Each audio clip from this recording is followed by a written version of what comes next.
Bonjour à tous, merci aux organisateurs de m'avoir fait l'honneur de penser que je pouvais essayer d'apporter quelque chose, avoir un apport contributif à ces exposés, à ces conférences.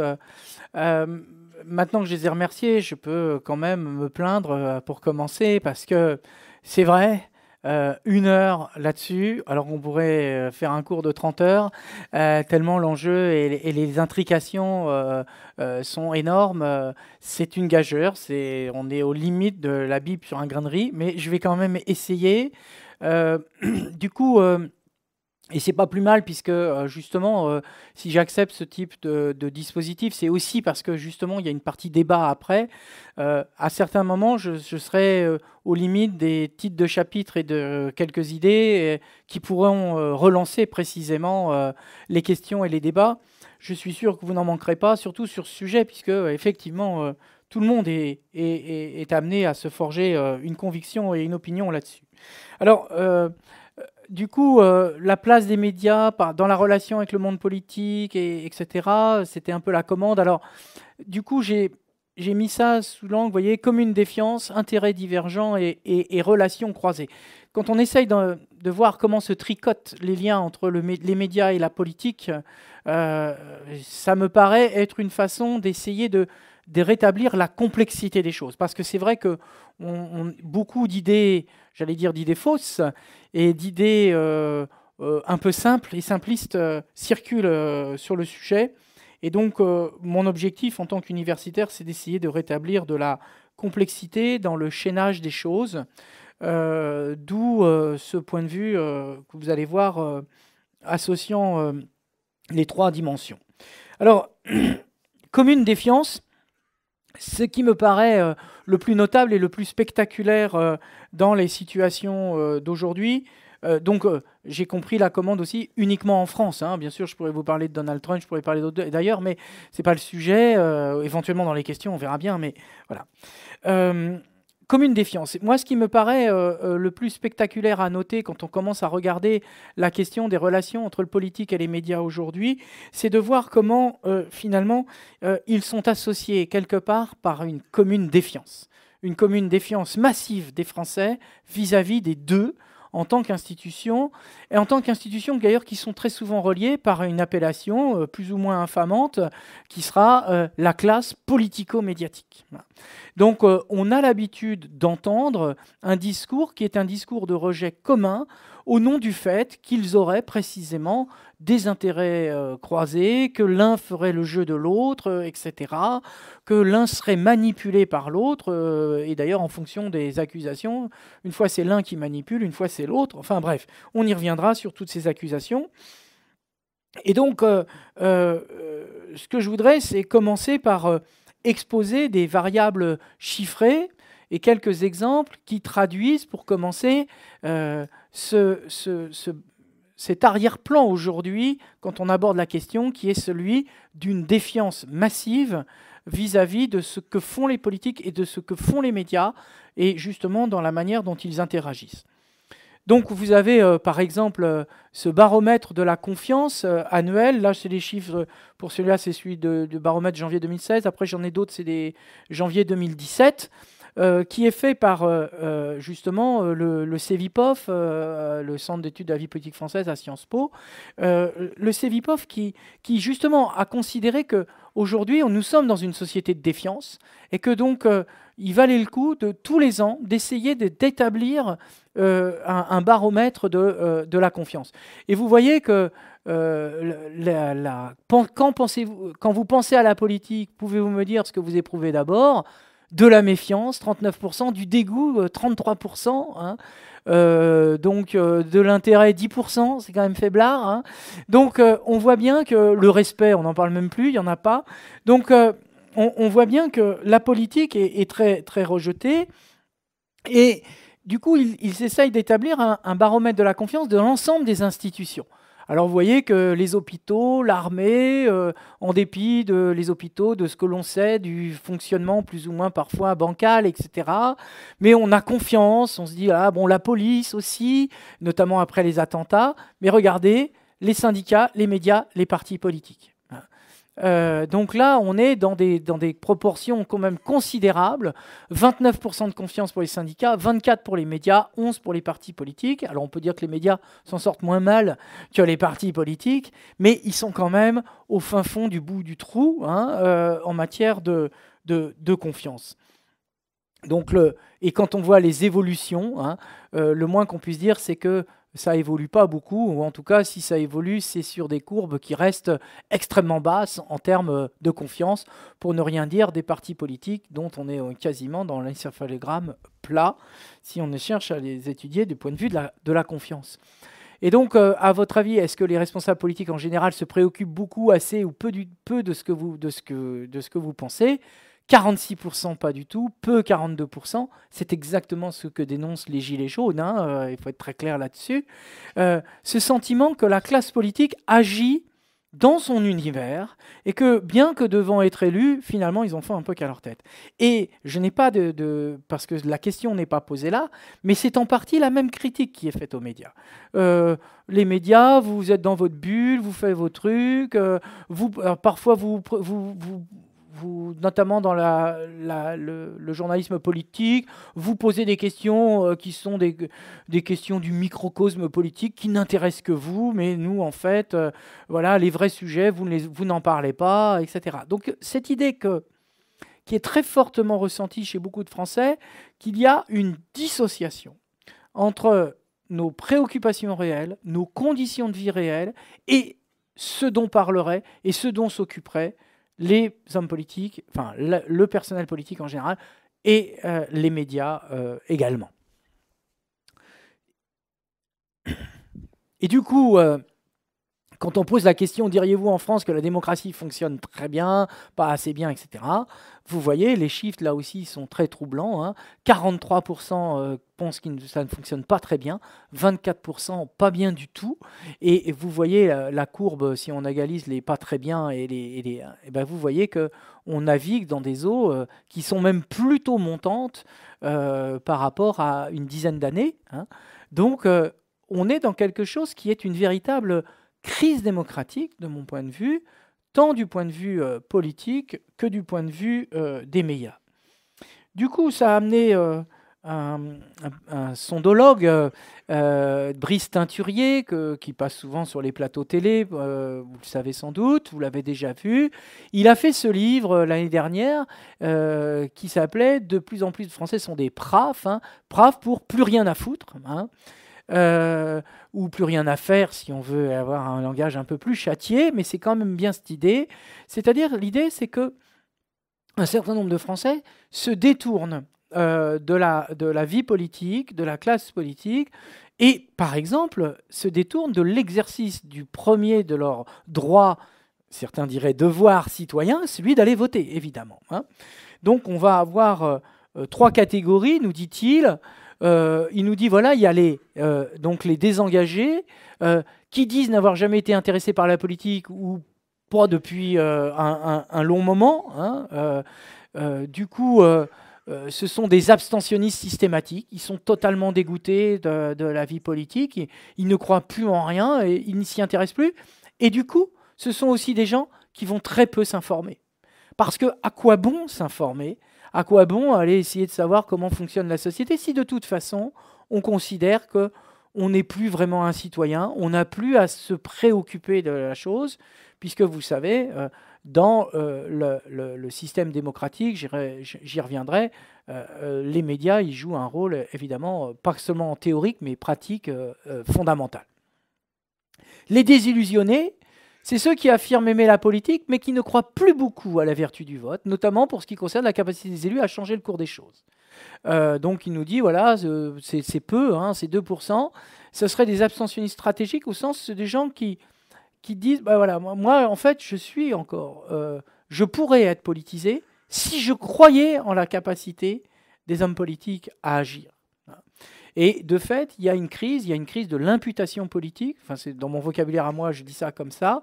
C'est-à-dire que le principe du fonctionnement politique, du suffrage universel, c'est votez pour moi et vous verrez, le chômage va baisser, le ceci, le cela, etc. La vérité m'oblige à dire qu'avec la mondialisation, avec l'européanisation, la complexification des choses, il est de plus en plus difficile pour les hommes politiques d'avoir une véritable capacité à agir, et que si nos hommes politiques qui se présentent à vos suffrages étaient très honnêtes, probablement qu'ils devraient adopter une posture du type « Bon, on est entre nous, on peut se le dire, je vais essayer de faire au mieux, mais bon, je vous promets rien, vous savez...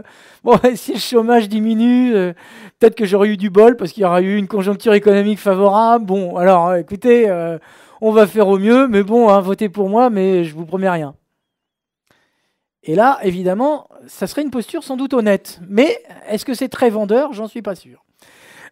Donc, il y a une décroyance, si vous voulez, en la capacité à agir. Et pourquoi j'insiste là-dessus ? Parce que ça a vraiment une incidence aussi sur la consommation médiatique. C'est-à-dire que moi, la conférence sur médias et politique, je pense que c'est une crise des deux et que l'un explique l'autre et inversement. C'est-à-dire qu'il me paraît important de commencer par dire qu'il y a une crise de confiance dans les politiques parce qu'elle impacte aussi la croyance que peuvent avoir un certain nombre de citoyens dans la nécessité et l'utilité de s'informer pour exercer leur devoir de citoyen. À quoi bon être informé sur le cours des choses ? Et j'ajoute que ce aquabonisme, on le retrouve aussi dans les motivations des gens pour avoir une défiance vis-à-vis des médias.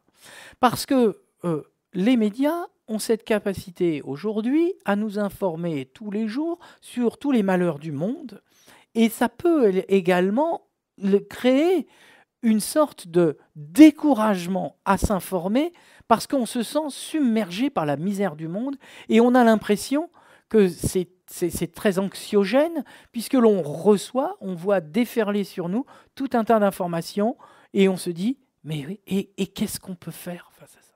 D'accord ? Donc ce sentiment qu'il y a une crise de l'imputation politique parce qu'on se dit mais que peuvent faire les politiques pour agir ? On va la retrouver du point de vue du consommateur d'informations, j'utilise volontairement le mot consommateur, qui se dit mais à quoi bon être exposé à ça, parce que à part apprendre les malheurs du monde, cela nourrit chez moi un sentiment d'impuissance à agir.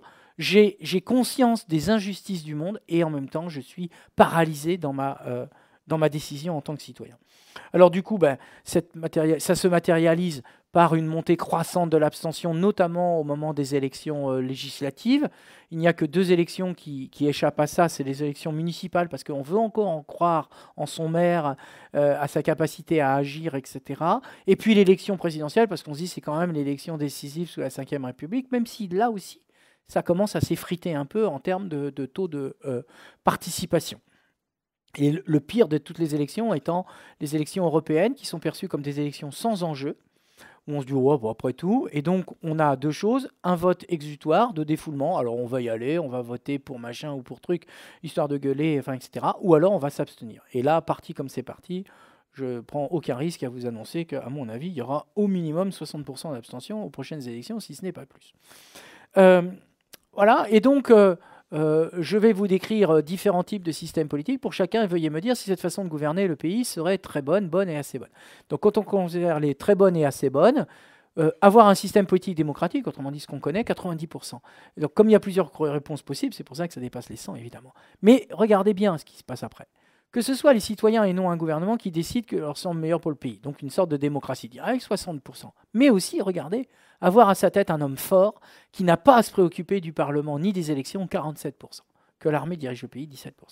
Et c'est là que je dis qu'il y a une crise démocratique, parce qu'on est arrivé à une telle crise de confiance dans les institutions et la manière dont ça fonctionne, ce sentiment d'impuissance, etc., que vous avez maintenant un nombre croissant de gens qui commencent à penser qu'après tout, un bon vieux régime fort, ça ferait peut-être pas de mal pour changer les choses. Ce discrédit sur la classe politique, vous allez le retrouver sur les médias. Et là aussi, on a un baromètre, le baromètre de la confiance, qui est fait par Cantar Sofres pour le journal La Croix, mais qui existait avant, qui avait été inventé par un sociologue des médias bien connu, Jean-Marie Charon, pour une revue à l'époque, enfin bref. Et donc, ça existe maintenant depuis 30 ans, hein, donc on a du recul. Et donc, tous les ans, on pose les mêmes questions. Donc là, c'est celui de janvier 2018, hein, c'est le plus récent. Alors là, on voit un petit frémissement, hein, quand même. Il y a un retour de confiance.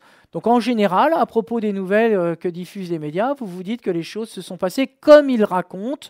À la télévision, vous voyez, 48%, plus 7, c'est pas mal.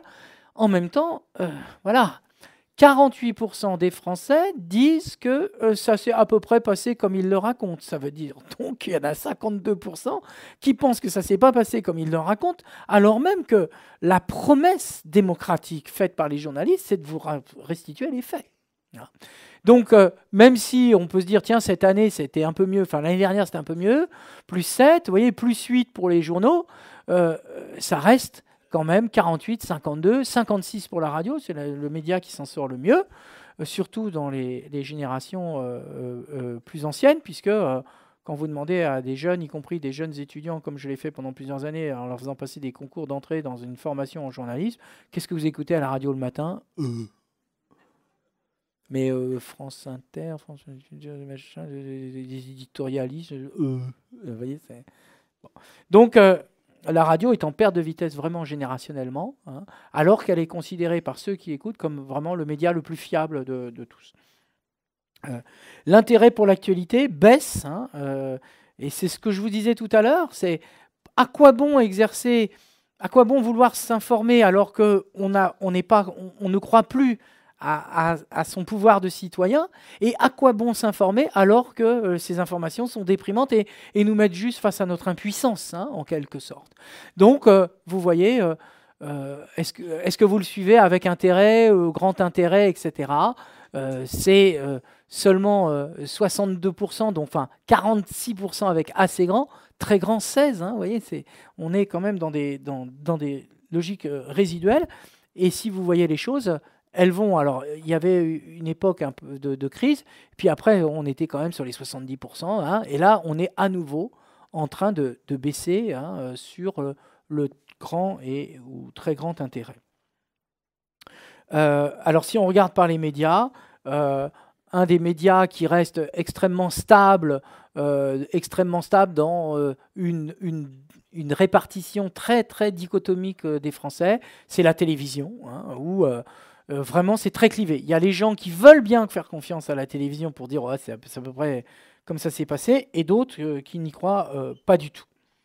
De la même manière, l'indépendance des journalistes est quelque chose qui ne fait pas l'objet d'une forte croyance, puisque, effectivement, quand on demande est-ce que vous croyez que les journalistes sont indépendants, eh bien, non, massivement, les Français ne croient pas cela. 68% pensent qu'ils ne sont pas indépendants des partis et du pouvoir politique au sens où ils subiraient des pressions des forces politiques. 62%, non, ils ne sont pas indépendants parce qu'ils subissent les pressions de l'argent. On y reviendra, que ce soit les actionnaires des médias ou que ce soit les annonceurs qu'il faudrait pouvoir séduire et ne pas provoquer. Et vous voyez que là, le jugement est extrêmement constant. Il n'y a depuis, vous voyez, là, 1993, il n'y a jamais eu un moment où on a cru que les journalistes étaient indépendants. Et donc, il y a effectivement un soupçon qui plane, hein, qui alimente cette défiance dans l'idée que les journalistes, finalement, cèdent aux pressions politiques ou cèdent aux pressions économiques. J'y reviendrai. Donc l'accès à l'information, la télévision reste, et c'est là que je voudrais souligner le paradoxe, c'est qu'on a beau dire, on se méfie, on n'est pas content, on pense qu'ils ne sont pas indépendants, etc. Pour autant, et je vous ai mis la télévision, hein, pour autant, la télévision reste massivement l'outil utilisé pour accéder à l'information. Je dis paradoxe, faut-il aller jusqu'à dire schizophrénie? Je ne sais pas, chacun en jugera, mais il est un fait que l'on constate que d'un côté, on dénonce, et de l'autre côté, pour autant, on continue quand même à croire, notamment à la télévision, comme étant... c'est vrai que c'est commode, c'est vrai qu'on a nos habitudes, on s'est arrangé, on mange devant le journal télévisé. Enfin, tout ça, c'est aussi un rythme de vie, hein, par exemple, pour certains. Donc, on a nos usages, on peut être routinier d'une certaine façon, donc on ne veut pas en changer. Mais on constate qu'il y a cet élément. Et autre schizophrénie, je n'ai pas de chiffres là, mais faites le test avec vos enfants ou petits-enfants. Ils viennent vers vous, ils vous disent, voilà, je voudrais être potier. Bon, oui. Je voudrais être artiste, t'es sûr? Je voudrais être journaliste. Ah, ça c'est bien. Et il y a une augmentation chaque année du nombre d'étudiants qui s'inscrivent au concours des écoles de journalisme. Donc on est quand même dans un paradoxe qui fait que c'est une profession très décriée, il y a énormément de critiques, et en même temps, c'est un métier qui fait encore briller bien des yeux. Alors avec parfois une vision un peu idyllique et fantasmée de ce qu'est le journalisme, tout le monde se imagine Tintin, Albert Londres ou quelque chose comme ça, alors que ça va être beaucoup plus prosaïque dans l'usage du métier. Mais bon, donc... on a, vous voyez, ce paradoxe. Hein, et du coup, vous voyez, là aussi, toujours ces chiffres du baromètre. Pour approfondir l'information, qu'est-ce que vous privilégiez? Les journaux télévisés des chaînes généralistes, vous voyez, 53% en total des réponses citées. Si on ne prend que le premier, c'est 34%, mais ça reste massivement presque le double des chaînes d'information en continu. Donc les deux réunis, vous voyez, c'est énorme, la télévision. Et après, le site internet de presse écrite 13, la radio 9, etc. C'est-à-dire que même pour approfondir, alors même qu'une des critiques massives faites à l'information à la télévision, c'est qu'elle est superficielle, hein, c'est qu'elle ne serait pas assez approfondie. Quand on demande, alors pour approfondir, qu'est-ce que vous faites, on répond quand même la télévision. Et donc ça aussi, c'est important de souligner tout ce qui s'apparente à un paradoxe. Alors cette défiance, elle peut se transformer...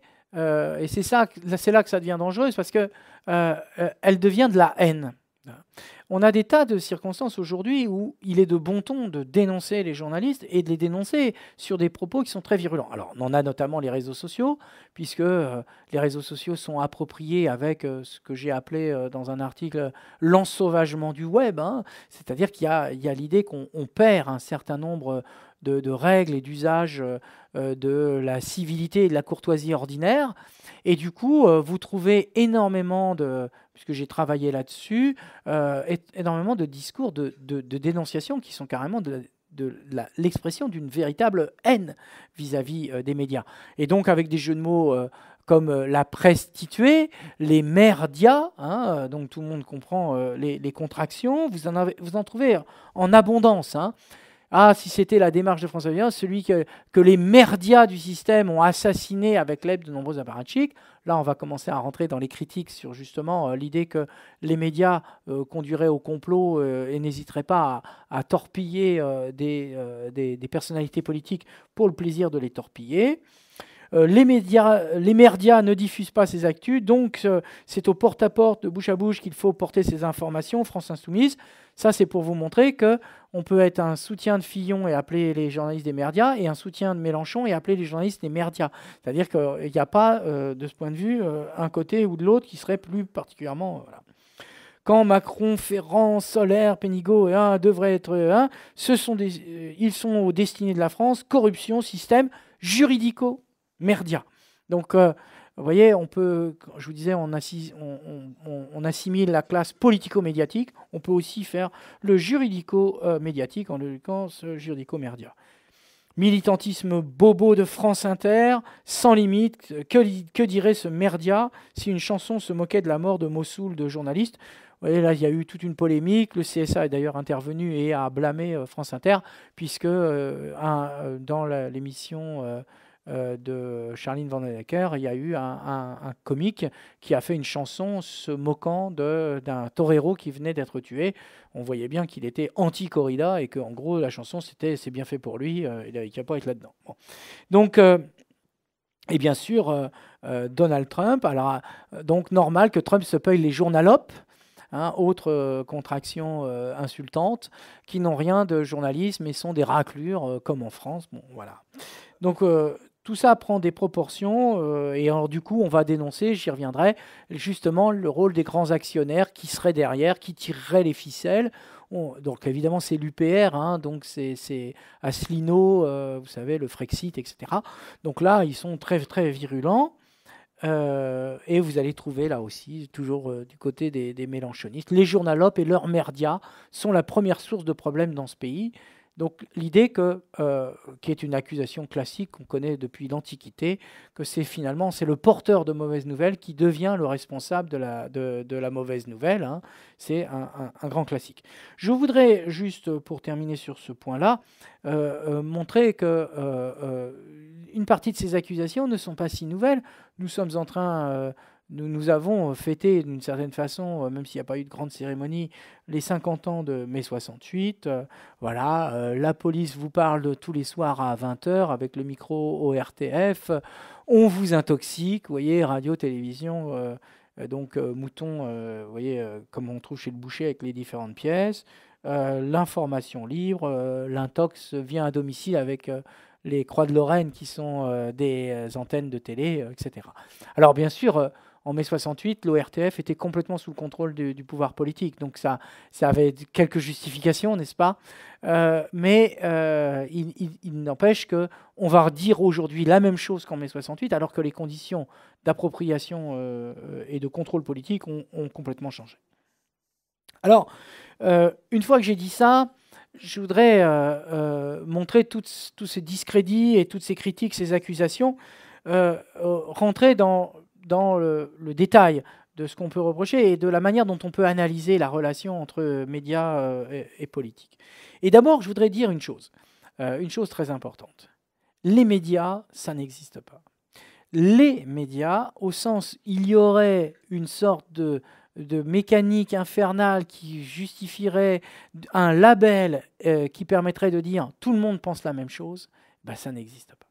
C'est une pure fiction pour désigner une forme d'ennemi, une forme de rejet, mais la vérité, c'est que les médias sont extrêmement complexes et que les logiques de fonctionnement des médias sont tellement différentes dans un certain nombre de cas qu'il est absolument impossible de mettre tout le monde dans le même sac et de dire que tout le monde est justifiable des mêmes accusations.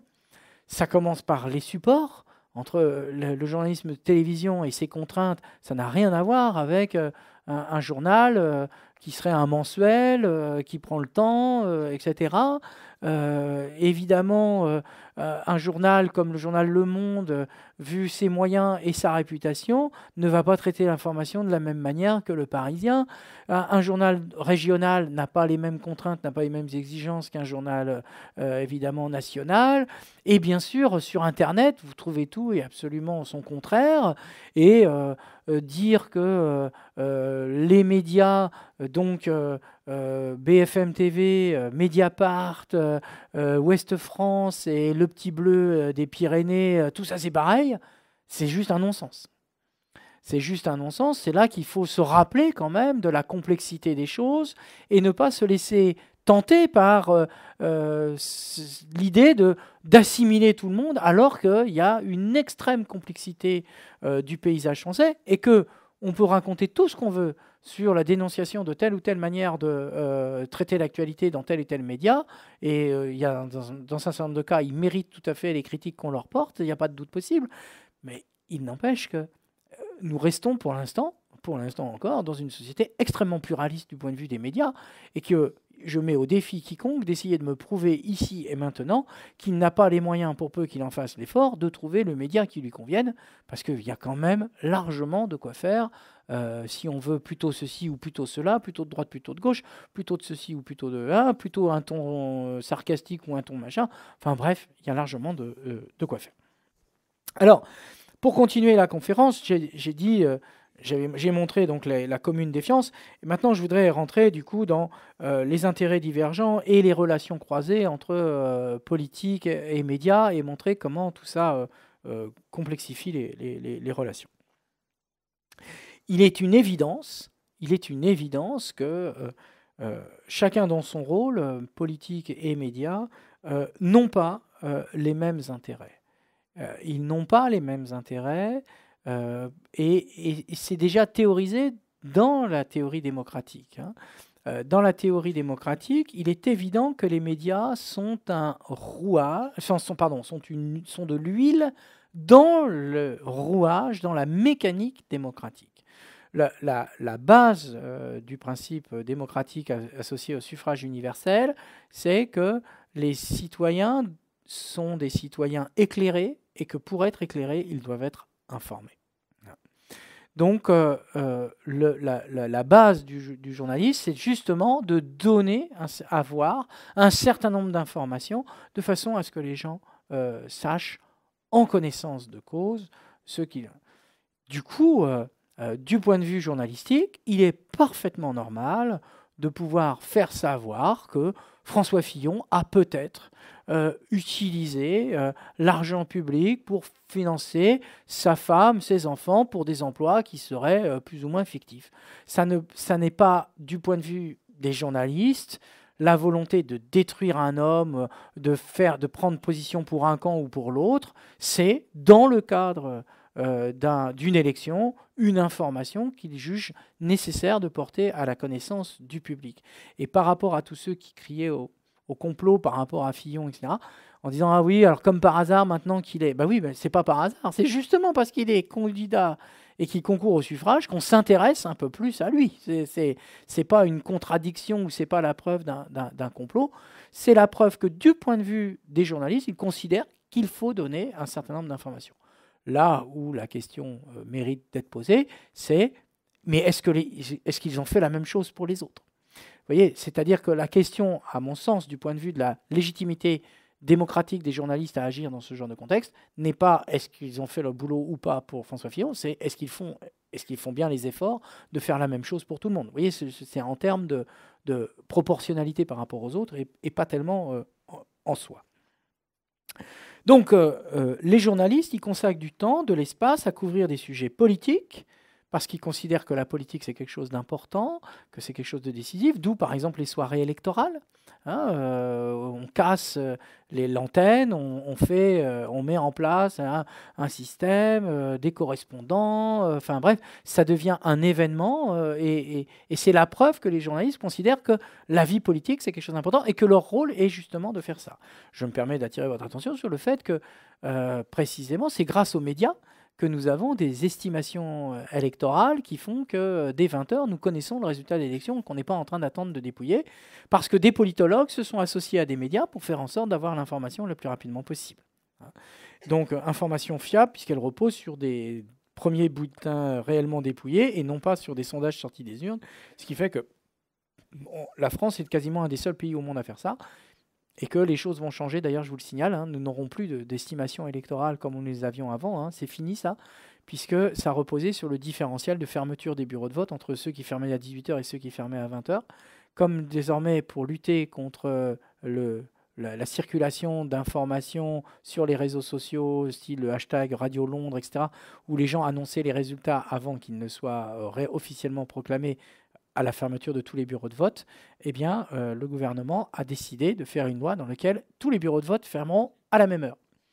Donc nous n'aurons plus d'estimation dès 20h, c'est pas possible, c'est devenu techniquement impossible, il faudra attendre probablement 21h maintenant pour avoir les résultats des élections, sauf s'ils mettent à faire, comme dans tous les autres pays du monde, des sondages sortis des urnes, mais qui sont beaucoup moins fiables dans un certain nombre de cas. Bien. Donc... Et les journalistes considèrent que couvrir le politique est quelque chose d'important. Dans tous les médias, il y a des services politiques. Il y a eu une époque où c'était extrêmement prestigieux, je suis au service politique, etc. C'est moins vrai maintenant. Vous avez dans les jeunes générations des gens qui sont des profs. On peut être journaliste et prof. Plus rien à foutre de la politique. Donc, voilà. Et vous avez des médias où il faut que ça tourne. On dit, voilà, tout le monde ne reste pas dans le même service. Alors, il y a des gens qui, à un moment, ils se retrouvent au service politique. Bon, faut bien le faire pendant 2 ans, 3 ans, etc. Donc, on a complètement changé aussi l'état d'esprit pour certains journalistes.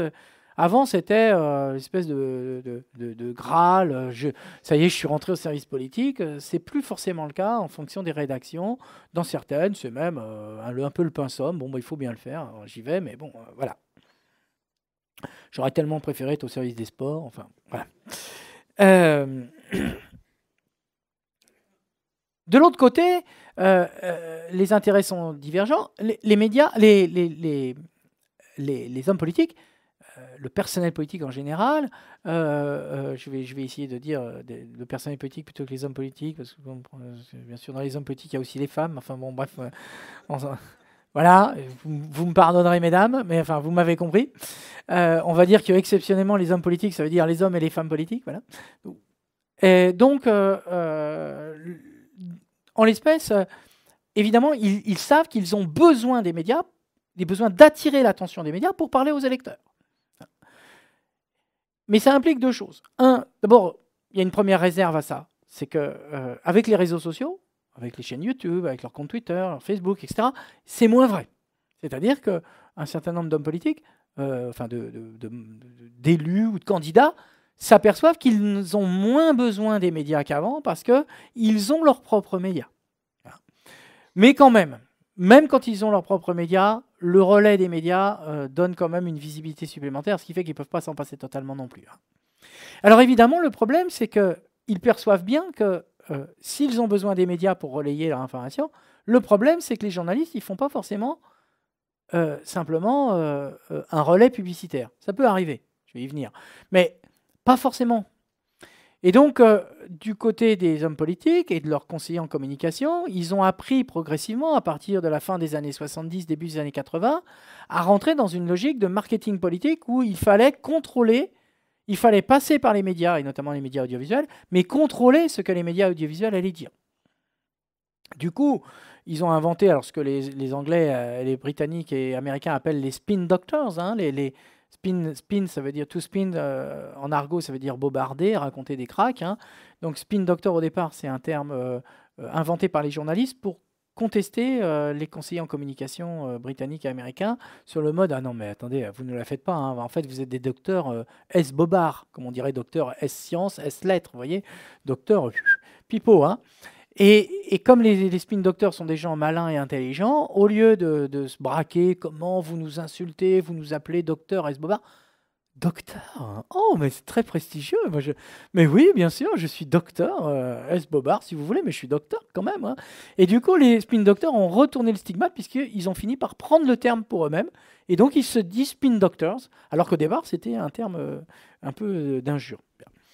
Alors, du coup, ils préparent, ils essayent de contrôler l'information. Et du coup, c'est dans un jeu de chat et la souris. Hein. Et un cas typique de ça, c'est la petite phrase. Vous savez tous, la petite phrase, etc. Alors, comment ça se passe, la petite phrase ? La petite phrase, c'est très simple. Historiquement, c'est très simple. Vous avez un meeting d'1 heure. Vous tenez le crachoir pendant 1 heure. Bon. Évidemment, la télé, ils ont des contraintes. Hein. Le reportage, 3 minutes à l'époque. Maintenant, ce serait plutôt 1 minute 10, bon, etc. Donc, il faut retenir quelque chose. Alors, les médias, au départ, ils font leur boulot, ils retiennent quelque chose. Et alors, les hommes politiques, oui, c'est honteux, c'est scandaleux, vous vous rendez compte, 1 heure de meeting et ils m'ont retenu que ça. Bon. Donc, au départ, il y a eu un vrai clash entre la classe politique et les médias sur le mode vous réduisez ma pensée de façon honteuse, etc. Et puis, les conseillers en communication ont dit aux hommes politiques, bon, écoutez, on ne peut rien y faire. La logique médiatique, oh, j'ai un peu plus quand même, j'ai au moins 20 minutes, là. Hein bon, enfin, bref. Donc, ils m'ont... moi, je sais pas, je vois 39, là. Bon, bref, donc, ils ont commencé à dire, ah oui, au lieu de ça, adaptez-vous. Eh bien, faisons des petites phrases. Donc, ils ont commencé à préparer quelque chose en se disant, quelle est la logique des médias ? Adaptons-nous. On sait qu'ils sont friands de ça, et bien c'est ça qu'on va dire. Et alors, pour vous donner un exemple très concret, hein, lors de la campagne présidentielle de 2007, avec Nicolas Sarkozy, mais je vous rassure, les autres font pareil, hein, je prends vraiment cet exemple parce que je l'ai eu, un journaliste de France 3 m'expliquait qu'il arrive sur le parking de la salle du Zénith où il va y avoir un meeting de Nicolas Sarkozy. Il a été envoyé par son rédac-chef en disant « Bon, tu nous fais un petit truc, un reportage sur le meeting de Sarkozy. » Il est dans sa voiture, il vient d'arriver sur le parking, et là, il reçoit un coup de téléphone de son rédacteur en chef. Et son rédacteur en chef lui dit, alors surtout, hein, tu déconnes pas, tu prends bien le moment où il va dire Tagada, soin de soin. C'est-à-dire, oui, ça y est, on vient de recevoir par mail, on vient de recevoir le texte du discours. Ah, bon, ok. Alors il arrive, il rentre dans le Zénith, le service de com est là, hop, il lui donne le discours pour le journaliste sur place, alors il commence à lire, et puis il y a une dizaine de pages, et puis il y a 3 pages où il y a un morceau de stabilo jaune, un passage, et un des passages c'est Tagada, soin de soin. Donc, vous voyez, les gars, la petite phrase, c'est là. Hein, c'est au cas où vous l'auriez oublié. Voilà. Donc, vous voyez, et en même temps, le rédacteur en chef, il n'était pas pro-Sarkozy, me disait, c'est pas le problème. C'est juste, c'est la phrase qui claque bien, il y avait un petit peu de polémique, etc. Donc, finalement, il y a une espèce d'alliance objective à ce moment-là. Vous voyez. Au départ, on se dit, c'est finalement, ils sont en guérilla en quelque sorte, puisque chacun a son intérêt. Et puis finalement, ils arrivent à trouver un point de coopération, parce que chacun a son intérêt divergent, mais peut converger sur le fait que moi, c'est parce que ça me fera du buzz, l'autre, c'est parce que ça permet d'envoyer un message, et finalement, on arrive à... Mais ça peut être une coopération sur la base d'intérêts divergents. C'est ça sur lequel je veux insister. Et c'est pas forcément parce qu'on se dit, tiens, je vais rouler pour Nicolas Sarkozy. Ensuite, autre élément, c'est les problèmes de temporalité. C'est là qu'on voit qu'il y a quand même un gros problème. Pour faire simple, moi je résume ça en disant qu'il y a une crise des temporalités politiques parce que le politique relève d'une tension entre 2 tempos et qu'aujourd'hui il y a 4 tempos. Je vais essayer d'expliquer ça assez rapidement. Le tempo politique, c'est le tempo de l'action publique. Il faut prendre des décisions aujourd'hui par rapport au financement des retraites dans 10 ans, dans 15 ans. Qu'allons-nous faire de la politique nucléaire? Parce que comment allons-nous garantir notre indépendance énergétique dans 30 ans, etc. etc. Ça, c'est le temps long de l'action politique. J'allais dire, c'est le temps long de l'action politique noble, celle qui consiste à faire des choix qui engagent la société, etc. Il y a une tension avec le tempo de l'action politique, le tempo électoral. Parce qu'il faut être réélu. Et du coup, le problème, c'est que, par exemple, admettons, c'est un mandat de 5 ans, par exemple, eh bien, dans 5 ans, qu'est-ce que j'ai à présenter comme bilan? Donc, il faut bien que je prenne des décisions dont le bilan sera visible à la prochaine élection. Et puis, il y a l'inverse. Il vaut peut-être mieux pas que je traite de ce problème parce que c'est une patate chaude et que ça risque de m'exploser en pleine figure. Donc on va reporter ça au prochain mandat. Surtout ne pas traiter ce dossier, qui pourtant est important. Donc ça peut conduire des personnels politiques élus soit à traiter une action simplement pour avoir des résultats, même si ce n'est peut-être pas les résultats les plus pertinents qu'il faudrait avoir, mais au moins on a montré qu'on a commencé à traiter le problème, ou au contraire, à ne surtout pas traiter le problème alors qu'il aurait fallu le prendre. D'accord ? C'est une tension qui est la tension du suffrage universel. Voilà. Et les médias ont ajouté, si vous voulez, en cercle concentrique, deux temporalités supplémentaires qui deviennent des difficultés pour le personnel politique. Et de ce point de vue, il y a des intérêts divergents évidents. Du point de vue des politiques, il y a ce que j'appelle le tempo médiatique. Le tempo médiatique, c'est celui qui fait que désormais, ils sont astreints à une autre forme de contrôle, qui est un contrôle quasi quotidien, ou mensuel, par exemple, si vous prenez tout simplement les baromètres de confiance tous les mois. Vous voyez, c'est pas on attend 5 ans et on verra, c'est tous les mois. Et tous les mois, alors, M. Macron, vous avez vu, alors, encore 22 maintenant, mais jusqu'où allez-vous aller?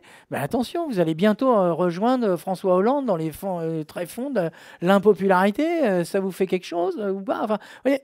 Et puis, bien sûr, on sollicite les hommes politiques. Alors voilà, qu'est-ce que vous avez à dire? Il vient d'arriver ici, etc. Et ça, cette pression temporelle de ce tempo médiatique, il a été très bien analysé par un des rares hommes politiques dont on peut dire qu'il était un intellectuel en politique, c'est français, c'était Michel Rocard, parce qu'il avait beaucoup de recul sur les choses. Dans son livre Le cœur à l'ouvrage, il consacre un certain nombre de pages justement à dénoncer cela.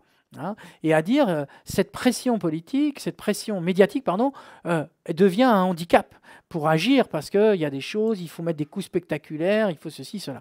Et y compris dans des choses qu'il dénonçait, comme par exemple, il a dénoncé le fait qu'alors qu'il était Premier ministre, vous savez qu'il a été nommé Premier ministre par François Mitterrand, parce que François Mitterrand ne pouvait pas faire autrement, puisqu'il le détestait profondément, hein, mais il lui a imposé des choses, comme par exemple, il dit, Michel Rocard voulait une politique de la ville, voulait vraiment mettre quelque chose en place, une interministérialité pour tout rien, et puis il s'est fait imposer de nommer un ministre de la ville qui était Bernard Tapie, pour lequel il avait le plus profond mépris. Donc voilà.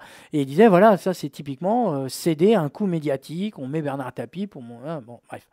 Et donc il ne fallait pas pousser beaucoup Michel Rocard pour dire que c'est typiquement ce genre d'action qui non seulement ne sert à rien, mais même peut au contraire être un frein à la prise de décision efficace. Et à cela, c'est ajouté, je le dis comme ça, le tempo de l'urgence. Le tempo de l'urgence, c'est celui des chaînes d'information continue, c'est celui des réseaux sociaux, hein, qui font que là, c'est la réaction, mais c'est hyper à chaud, quoi. C'est même pas 24 heures pour, etc. Il faut réagir tout de suite, maintenant, se précipiter.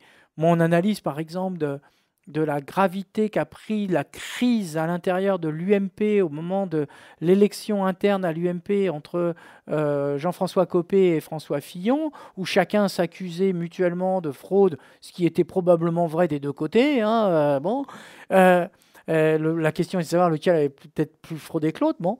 Mais on a vu une dérive se mettre en place qui était une dérive terrifiante. Si vous avez encore les images en tête, vous aviez des hommes politiques d'un camp ou de l'autre, qui étaient sur des plateaux de chaînes d'information continue, à qui on demandait de commenter en direct ce qui se passait, d'accord, et qui en même temps, sur leur smartphone, avaient et recevaient un truc, et puis, alors, hop, ils avaient un tweet, ou alors, on passait le tweet à l'antenne, alors machin vient de tweeter ça, ah oui, c'est un scandale, etc. C'est-à-dire qu'il y a une espèce d'affolement du tempo, de l'urgence, parce que tout le monde réagit à chaud à tout. Et alors, vous êtes sur le plateau, vous envoyez un tweet, ou alors, il vient de dire que, du coup, vous aviez au siège, alors, machin, sur le plateau de BFM vient de dire que, ah oui, bah, voilà, et même sur iTélé, il réagit à ce que l'autre vient de dire sur BFM, enfin, vous voyez. Genre. Donc là, ça a introduit une espèce de folie, hein, de la temporalité de l'urgence qui font que le personnel politique s'abîme là-dedans, parce qu'il est pris en flagrant délit de défaut de maîtrise, si vous voulez. Et la machine médiatique a besoin de ça, donc elle s'en alimente, et les hommes politiques le subissent de ce point de vue. Et là, il n'y a pas de collusion, c'est le moins qu'on puisse dire, il y a plutôt collision. D'accord.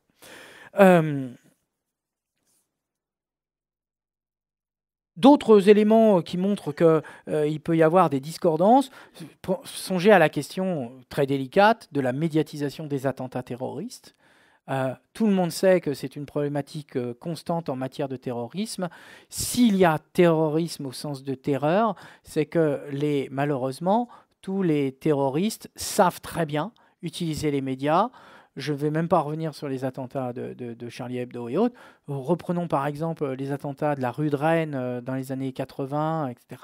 On sait très bien qu'ils faisaient des attentats vers 18h avant le journal télévisé, ce qui laissait quand même le temps aux télévisions de venir et de diffuser les images. D'accord ? Donc c'est programmé, on a des écrits, il faut le faire là, ça laisse le temps aux médias de couvrir l'événement, etc. Donc on sait très bien qu'il est constitutif du point de vue des médias, du point de vue des terroristes, de faire en sorte qu'il y ait le maximum de médiatisation possible de leurs actes, de façon à créer effectivement un sentiment de terreur, parce que ce n'est pas seulement ceux qui ont subi l'acte qui vont être terrorisés, c'est l'ensemble de ceux qui vont devenir les témoins à travers les médias. Et du coup, du point de vue des politiques, il y a la volonté de contrôler l'action des médias sur l'accès au terrain, éviter que les images circulent, etc. Et il y a des conflits permanents là-dessus, sur ce que les médias peuvent faire, ne pas faire, etc. Et donc il y a des... avec de la régulation, est-ce qu'il faut légiférer, pas légiférer, comment, vous voyez.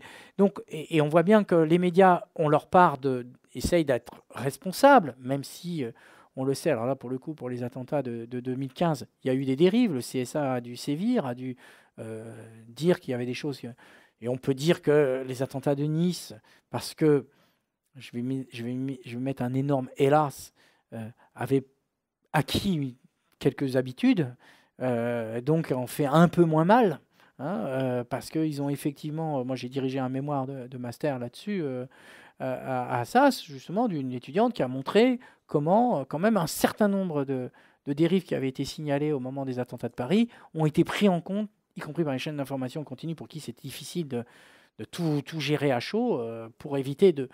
Bon. Donc il y a de l'autorégulation, mais le législateur pousse aussi à mettre en place des législations que les journalistes refusent, parce qu'évidemment, c'est la liberté de l'information qui est en cause. Donc on voit très bien qu'il y a des tas d'exemples. Alors maintenant, pour terminer... Et du coup, pour terminer là-dessus, vous avez, on l'a bien vu pendant la campagne de 2017, énormément d'hommes politiques qui ont joué à fond, qui ont surfé sur la vague du rejet des médias, qui était extrêmement forte. Et vous avez, alors tous, François Fillon, donc, qui a crié au complot et qui a demandé après à faire siffler les journalistes, etc., dans ses meetings. Mais Jean-Luc Mélenchon aussi... Emmanuel Macron également. Emmanuel Macron a tenu des propos extrêmement critiques vis-à-vis des médias. Vous êtes sur l'écume des choses, c'est pas intéressant. Depuis qu'il a été président de la République, il s'est heurté très vite à un certain nombre d'usages des journalistes, posant des tas de problèmes sans savoir si c'était légitime ou pas. Je n'en prendrai qu'un exemple. Il arrive, son premier voyage, c'est au Mali, et les traditions, les usages depuis la Ve République, c'est qu'il y a des journalistes qui sont les journalistes attitrés à l'Élysée, donc qui sont des journalistes politiques. Et il dit, bon ben voilà, non, alors moi cela j'en veux pas, je veux les journalistes là du service étranger qui connaissent la question sur laquelle je... Et l'ensemble des rédactions se sont solidarisées, ont fait même une lettre ouverte en disant qu'ils refusaient que ce soit le président de la République qui choisisse ces journalistes qui suivaient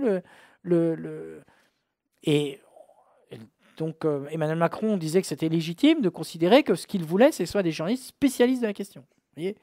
Et donc on voit qu'il y a des tas de tensions. Et vous avez alors Jean-Luc Mélenchon, il a fait un fameux blog, là, sur son blog, il a fait un texte d'une rare violence, dénonçant les journalistes, le complot, etc., et disant qu'on pouvait comprendre la haine des journalistes. Donc, et c'est son intérêt de souffler sur les braises de son point de vue à lui pour justement solidariser une partie de ses électeurs acquis ou potentiels sur le mode, vous voyez, nous sommes des victimes, et nous sommes des victimes de qui ? Notamment des journalistes. Et ça tombe bien parce que, voilà, on peut brûler un peu les journalistes, comme ils sont déjà pas aimés, tout va bien. Et puis pour terminer, dans les 6 minutes qui me restent, je regarde le chronomètre, les relations croisées. Mais de toute façon, j'ai dit que je mettais des têtes de chapitres, et aussi c'est dans le débat qu'on nourrira à la fin de la conversation du sujet.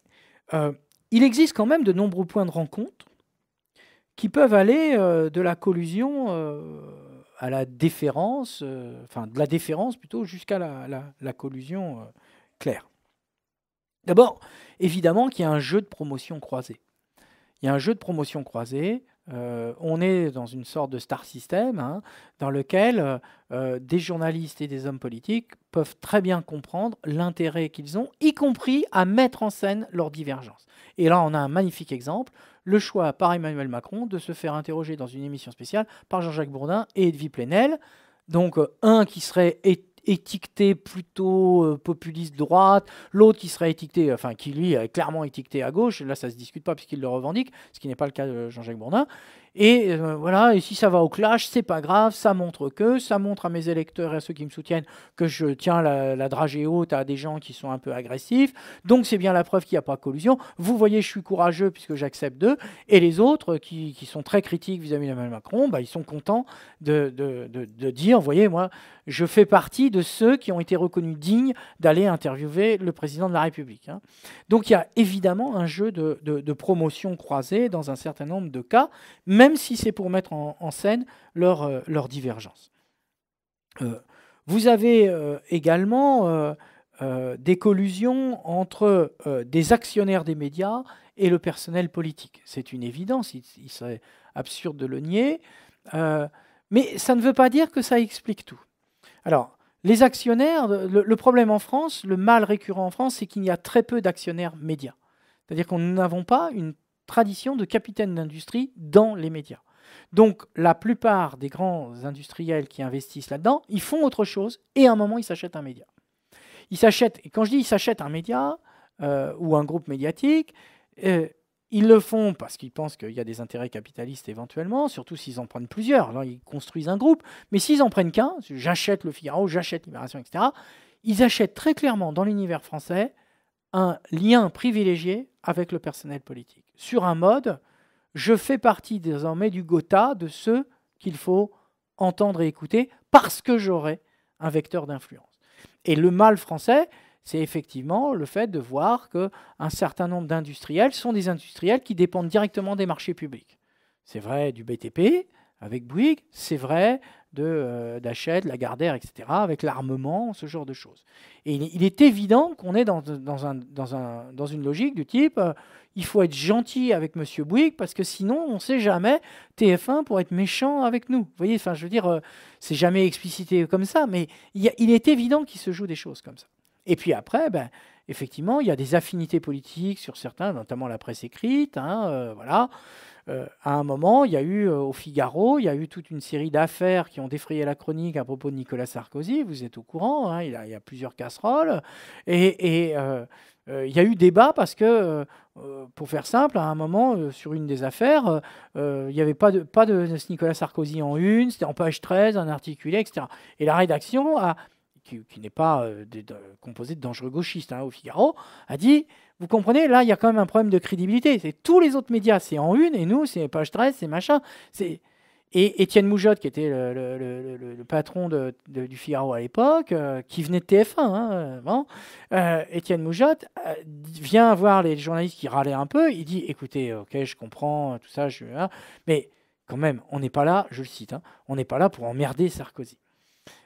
Donc, vous voyez, évidemment, on prend en compte évidemment des couleurs politiques éventuellement, et on met des freins à certaines choses. Ceci étant, je vais prendre un contre-exemple. Jean-Luc Lagardère, alors je ne sais plus dans quel sens ça marche, je crois que c'est Nicolas Sarkozy qui est le parrain d'un de ses fils, ou alors c'est Lagardère qui est le parrain d'un des fils de Sarkozy. Enfin, en tout cas, il y en a un des deux qui est le parrain du fils de l'autre. Bon. Et ils se connaissent, ils se tapent sur le ventre, enfin tout va bien. Il dirige Paris Match. Enfin, il a dans son escarcelle d'actionnaire Paris Match. Paris Match a sorti une une qui a fait beaucoup de mal à Nicolas Sarkozy, qui était Cécilia avec son amant, à New York. Je ne sais pas si vous vous souvenez de ces images, etc. Bon. Nicolas Sarkozy, évidemment, était fou furieux, mais fou furieux. Il a téléphoné à Jean-Luc Lagardère en disant « Qu'est-ce que c'est que ces conneries ?» enfin, etc. Et le patron de Paris Match a été licencié. Donc oui, il y a une possibilité de sanction, c'est vrai, mais en même temps, le patron de Paris Match, il l'avait quand même fait parce qu'il pensait que, du point de vue du journal, voilà. Donc, même s'il y a des confluences, j'allais dire, entre eux, vous pouvez avoir des journalistes qui n'en tiennent pas compte. Alors évidemment, ils sont sanctionnés à la fin, ça peut arriver aussi. Vous avez aussi tout le jeu des négociations de mise en scène. Et là, évidemment, le meilleur exemple, c'est Brigitte et Emmanuel à Paris Match. Alors là, c'est-à-dire, dans le genre collusion d'intérêts entre Paris Match, qui vend très bien, je veux dire, voilà, si vous trouvez que c'est scandaleux, alors j'ai juste un conseil à vous donner, n'achetez pas le Paris Match dans lequel il y a la une, Brigitte et Emmanuel, bras dessous, bisous, bisous, parce que ça se vend bien. Donc Paris Match, ils continuent à en faire. À la limite, leur problème n'est même pas de savoir s'il faut rouler pour Macron, parce que d'un point de vue politique, eux, c'est juste du business. Brigitte et Emmanuel, ça se vend. Bon, on va continuer à en vendre. Donc, bien sûr qu'après, il y a des négociations, il y a des collusions, mais c'était vrai déjà avant. Je vous rappelle, y compris jusqu'au grotesque, l'exemple, là, moi, même quand j'en parle encore aujourd'hui, les bras m'en tombent, c'est l'annonce officielle de la liaison entre Nicolas Sarkozy et Carla Bruni, annoncée dans Paris Match avec un reportage à Disneyland. Là, vraiment, on avait touché le fond. Bon. Donc... voilà, donc on trouve l'intérêt à aller sur ces médias. Il y a aussi, j'en termine, et ça existe, on pourra en reparler, c'est vrai, même si c'est moins vrai aujourd'hui qu'hier, mais il existe toujours dans les rédactions une sorte de déférence particulière due au chef de l'État, vu qu'il est le pouvoir qu'a le président de la République sous la Ve, vu qu'il est élu directement au suffrage universel. Le président de la République continue à ne jamais être totalement traité comme les autres hommes politiques, du point de vue de l'hargne pour le questionnement ou ce genre de choses, c'est une évidence. C'est évident aussi, ça existe, on va l'aborder sans tabou, que dans le jeu, qui est un jeu de séduction entre les politiques et les médias, il y a aussi un jeu de séduction entre du personnel politique et des journalistes, et entre des hommes politiques et des femmes journalistes. C'est une évidence. Alors il y a celles qui se plaignent d'être harcelées, parce que certaines ont libéré la parole, parce que c'est vrai qu'il y a beaucoup d'hommes politiques qui sont des échauffés de la braguette, il faut quand même le dire, mais le fait est que on a des tas d'exemples, y compris des gens qui finissent par s'aimer et se marier. Christine Ockrent avec, comment il s'appelle déjà, voilà, Bernard Kouchner, etc. etc. Mais c'est vrai en Espagne, le prince Philippe, enfin maintenant le roi, il s'est marié avec la plus célèbre présentatrice du journal télévisé, etc., etc. Donc, c'est vrai qu'à force de se fréquenter, on peut se séduire, d'avoir envie de se séduire parce qu'on a besoin voilà. Et puis peuvent naître, y compris l'amour, au sens le plus sincère. C'est pas forcément comme dans le show business, des purs mariages marketing pour faire du buzz, etc. Puis on divorce 3 heures après. Donc, bien sûr, ça existe aussi. Ça existe aussi, et ça introduit parfois des difficultés dans la relation et le sérieux des choses. Et puis, c'est le dernier point, il y a des accusations aussi de collusion sociologique. Collusion sociologique, c'est-à-dire que effectivement, c'est très objectif, il y a un certain nombre de situations où on voit que le personnel politique et les journalistes sortent des mêmes milieux sociaux. Pour faire simple, la bourgeoisie, si on est vraiment à la hache, des mêmes écoles. Par exemple, Sciences Po, je ne vais pas en dire du mal, j'en sors moi-même, j'y ai renseigné, donc elle est très bien, cette maison. Mais bon, il faut reconnaître, ils se sont connus là, ils ont des solidarités qui naissent de là, et vous retrouvez avec des gens qui ont des liens de solidarité que vous n'arrivez pas à comprendre. C'est pas la franc-maçonnerie, le complot, le machin, c'est juste, ils se connaissent depuis qu'ils ont 18, 19 ou 20 ans. Et ils se sont connus à une époque où ils se tapaient, et puis ils se sont bourrés la gueule ensemble. Enfin, vous voyez ce que je veux dire, quoi. Donc ça crée des liens, quoi. Bon. Donc le fait est que... Voilà. Et aussi, une vraie... comment dire, des affinités sociologiques, au sens où peut-être qu'ils ont le même regard sur le monde. Parce que tout simplement, ils partagent le même univers, ils ont des revenus, on va dire, plus confortables, etc. Donc, j'allais dire qu'il y a certains grands journalistes parisiens et d'hommes politiques nationaux qui ne sont pas plus l'un que l'autre capables de comprendre les Gilets jaunes. Sociologiquement, de les comprendre. Parce que c'est à 1000 lieues de leur univers. À 1000 lieues. Vous voyez ce que je veux dire? Une fois que j'ai dit ça, je vais quand même terminer par un bémol par rapport à cette accusation j'allais dire, de collusion sociologique. Attention quand même, et je boucle sur ce que j'ai dit tout à l'heure, les médias, ça n'existe pas, les journalistes, ça n'existe pas. Les journalistes, ça n'existe pas au sens, ce serait un sac dans lequel ils sont tous pareils. Parce que le vrai problème aussi, dans le jugement qu'on peut émettre sur les journalistes, c'est qu'on juge les journalistes à travers la partie la plus visible de l'iceberg, ce sont les journalistes des grands médias nationaux et notamment audiovisuels. Et c'est vrai qu'un PPDA, il gagnait très bien sa vie, à millions, machin, enfin, etc. Mais la réalité du métier de journaliste chez des gens qui sont pigistes, machin, etc., qui gagnent le SMIC ou à peine, fait que eux, je peux vous assurer qu'ils comprennent les gilets jaunes, parce que c'est limite s'il n'y en a pas certains qui pourraient le mettre. Vous voyez ce que je veux dire? Au sens... ils ne sont pas plus favorisés que d'autres. Mais c'est vrai que la tendance forte, c'est le baobab qui cache la forêt derrière, au sens, les journalistes des grands médias nationaux, alors que certains après dénoncent comme les éditocrates, parce qu'on ne voit qu'eux, ils sont à la télé, à la radio, dans la presse, enfin, etc. Et c'est vrai qu'ils monopolisent les plateaux, on a l'impression qu'il n'y a que sur Terre. Mais le fait est que derrière, il y a 37 un peu plus de 36 000 journalistes en France, et les 36 000 journalistes, ils ne sont pas dans des situations tous désirables. Il y a beaucoup de précarité dans le journalisme. Il y a des gens qui sont payés à la pige. C'est-à-dire que je dirais même que les journalistes sont parmi les métiers qui ont inventé la précarité avant tout le monde, y compris avec cette précarité un peu bizarre qu'on appelle dans le métier les pigistes permanents. Vous voyez, c'est pour les amateurs d'oxymore, hein, pigiste, donc on est payé juste un truc, mais on est pigiste permanent. Ça veut dire quoi? Ça veut dire qu'on est salarié systématique, enfin, pas salarié, on est payé systématiquement pour le même journal à qui on donne un, mais toujours sur le mode, mais c'est juste à l'article. Mais on est pigiste permanent, vous voyez? C'est une contradiction folle, hein, vous voyez ce que je veux dire? Donc, faites attention aussi, dans le jugement, les médias, ça n'existe pas, les journalistes, ça n'existe pas. J'en ai terminé, j'étais un peu long, mais...